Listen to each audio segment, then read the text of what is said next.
I'm not going to start a war. I'm going to stop wars. Bombs will be dropping everywhere.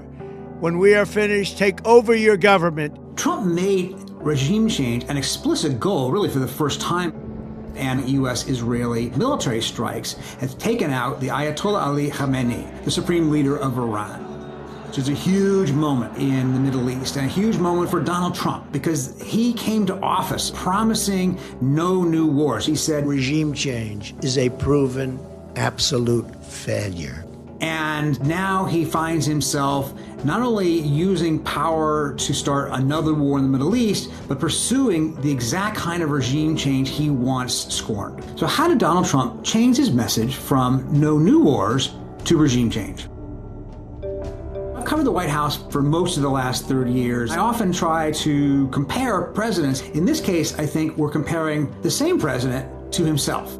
Long before he was even a candidate, Trump was expressing these ideas that we shouldn't be going to war with Iran. In fact, back in 2011, he taped a video, it's now been deleted, in which he accused Barack Obama of plotting to attack Iran. Our president will start a war with Iran because he has absolutely no ability to negotiate. Candidate Trump offered a different vision. No more wars. America first. We will stop racing to topple foreign, and you understand this, foreign regimes. Trump, of course, came into office with not a single day in the military or in public office. The only president, by the way, in our history with no such experience. And like a lot of presidents who were new, he seemed to feel a little uncomfortable with the use of military force at first. He wanted to pull troops home from South Korea, Germany, the Middle East. And he had a lot of career military officers and establishment Republicans around him who constrained some of his more radical impulses.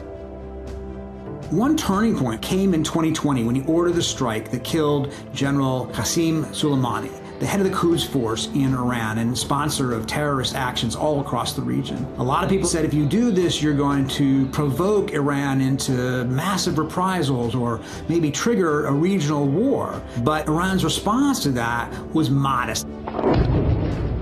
A small, relatively ineffectual missile attack. And what Trump took from that was, aha, I can use military force and there won't be those dire consequences. In this term, he has a team of like-minded true believers who are encouraging rather than discouraging him from taking more ambitious leaps, let's say, to remap the world. This is the 9th military operation of his second term. That's a rather extraordinary record for a guy who said he wanted to get rid of wars. The death of Khamenei will not be mourned in the United States. It will make Trump look tough, at least in the short term. The question is what happens after that. It's easy to topple a regime. It's a lot harder to replace it with something that is effective and friendlier to America and more democratic in a country that hasn't seen democracy in action for decades.